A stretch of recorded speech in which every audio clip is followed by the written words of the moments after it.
Նորածնի քնի առանձնահատկությունները։ Զրույց 3 ամսվա շրջանը ավելի հանգիստ է անցնում, եթե հասկանում եք, թե երբ եւ ինչպես պետք է պարկեցնել մանկանը քնելու, ինչպես նաեւ գիտեք, թե ինչպես նրան հանգստացնել, երբ նա լացում է։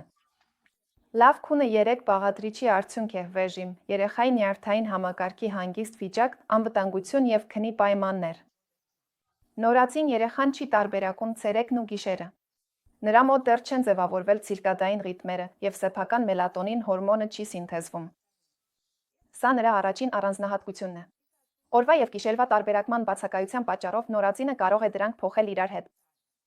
Նա կարող է երկար ժամանակ անընդմեջ քնել ցերեկը, իսկ գիշերը արթուն մնալ եւ ակտիվ լինել։ Կարևոր է հետևել դրան։ Եվ եթե ձեր մոտ հենց այդպես է ստացվել, ապա արժե դա փոխել։ Այսինքն կրճատել ցերեկային քնի տևողությունը եւ երկարացնել ցերեկային արթնության ընդմիջումները։ Բացի այդ, կարևոր է ցերեկը երեխային դուրս բերել լույսի տակ։ Գիշերը քնի համար կարևոր է լիարժեք մթությունը։ Ցերեկը բավական է պարզապես լույսը մի փոքր մարել։ Ցերեկային լույսը եւ զբոսանքները կօգնեն կարգավորել բիոռիթմը եւ դրական ազդեցություն կունենան քնի վրա։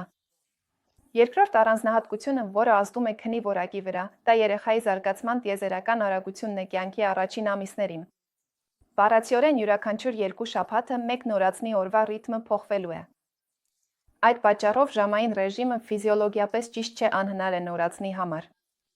Նույնիսկ եթե ձեզ հաջողվի ֆիքսել արթնանալը եւ բոլոր քնի ժամերը, արդեն մի քանի օր անց այդ ռեժիմը նրան այլևս չի համապատասխանի։